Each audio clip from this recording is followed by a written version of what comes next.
You're safe to let go. The ego thinks that if it holds on and it grasps and it clings and then pushes away other experiences, that it'll finally get what it wants.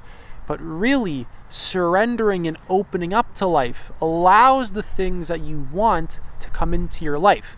Letting go of things creates the space in your life for new things to come in. If you're breaking an old pattern, breaking an old habit, you're letting go of a habit, and then there's an empty space there you can fill up with what you really want. You can rebuild.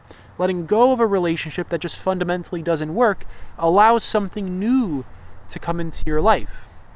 Letting go of a job that you hate or a career that isn't right for you allows yourself to rebuild and do something new that is more aligned based off your current psychology, needs, circumstances, etc.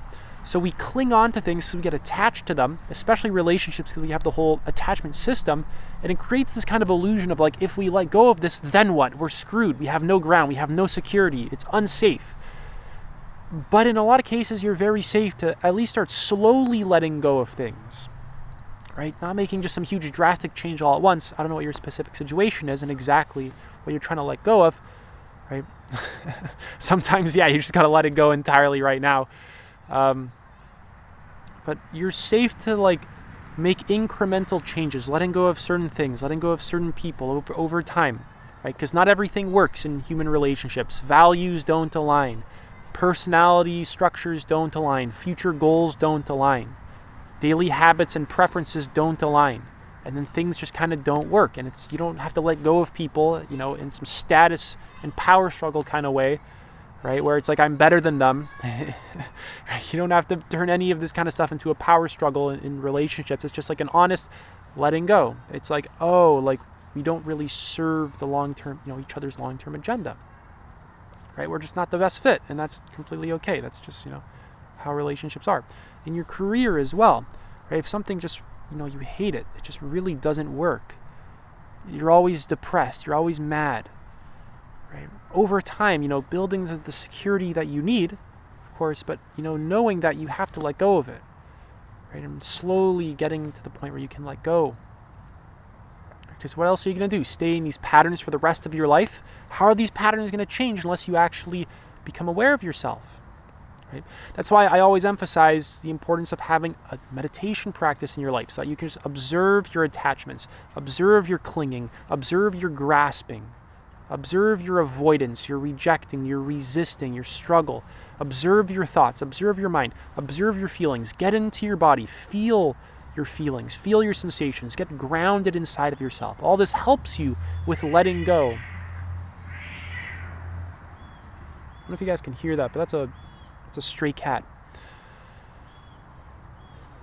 So when we build up any kind of pattern whatsoever, there's a bunch of emotions and states that go along with that pattern, right? Whether it's going to work every day at a certain place or interacting with a certain person or eating a kind of food or a daily habit of some kind, like, watching a lot of TV. There's emotional states. There's states of being, thoughts, beliefs. There's, psychological, emotional patterns that go along with that sort of external oriented behavioral pattern. And it's all those thoughts, those emotions that get stuck in the body. This stuff has to be processed, observed directly in a mindful way, felt, in order for the pattern to dismantle, in order for you to let go. Because your relationship, the energy exchange of it, gets stuck in the body, right, when it's time to let go. And when you're always resisting and struggling, right? There's always an energy exchange going on. And without proper regulation, the energies just get stuck inside of you and you can't let go properly. You're just tense. You're always restricted. You feel constricted. It feels claustrophobic to be in your own body because you're always so tense. And then you're always afraid to let things go. But the truth is that you're actually safe to let a lot of things go. Actually, you're going to have to let everything go at one point in your life because we're all going to die. Everything is going to change. This is the truth of impermanence. Everything is already changing. Life does not stay the same for 1 second. It's this ever-changing, dynamic, fluid flow. Every sensation changes. Thought changes. Your sense of self changes. Every atom vibrates. Nothing stays, rigid and definite for a second. Everything is in a constant state of motion in the world that we exist in. So we have to learn to surrender to that flow, surrender to that motion, live harmoniously with the flow of life, right? And building structures in our lives that allow our energy to move and be well so that we can let go properly, right? Learning to get into your body, learning to take care of your well-being, having a good diet, right? Cutting out junk food and chips and pop and, fast food and stuff like that so that your energy, your body, it feels well. You can produce states of well-being that allow you to be clear, sharp, an ability to focus, right? Getting the rest you need, allowing yourself to just meditate and be open to life, right? Building structures that help you to go with the flow of life, right? It seems contradictory, but it's not. It just seems contradictory to a highly mental point of view. Right? Building routines that help you to be more alive and spontaneous. Right? Basically taking care of yourself so that you can function at your peak.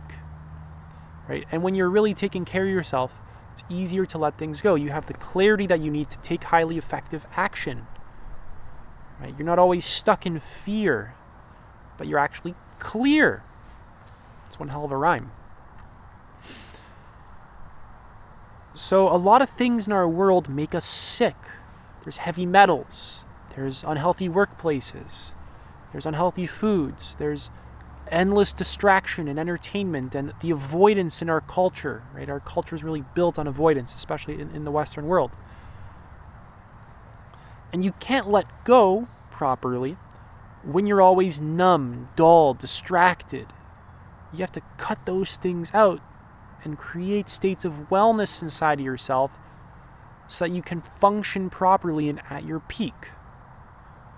So that you can engage with life consciously, fully, mindfully, rather than always reacting to life, learning to respond to life, learning to feel life fully, not rejecting certain experiences and grasping onto other ones, but just learning to open to life in a more unconditionally accepting way. And through this, you can let go easier. You just feel safer to let go. It feels good to let go. It's like that holding on was a pain. So much energy was spent holding on and holding on and holding on. And it sucked. It never even brought you the happiness that you really wanted in the first place. Something's come into your life just to teach you that, you got to let go of them. Right? Something's come into your life just to teach you that you got to let go. So that's it for this video. You can apply to work with me, one-to-one coaching. It's in the pinned comment and the description. Take it easy.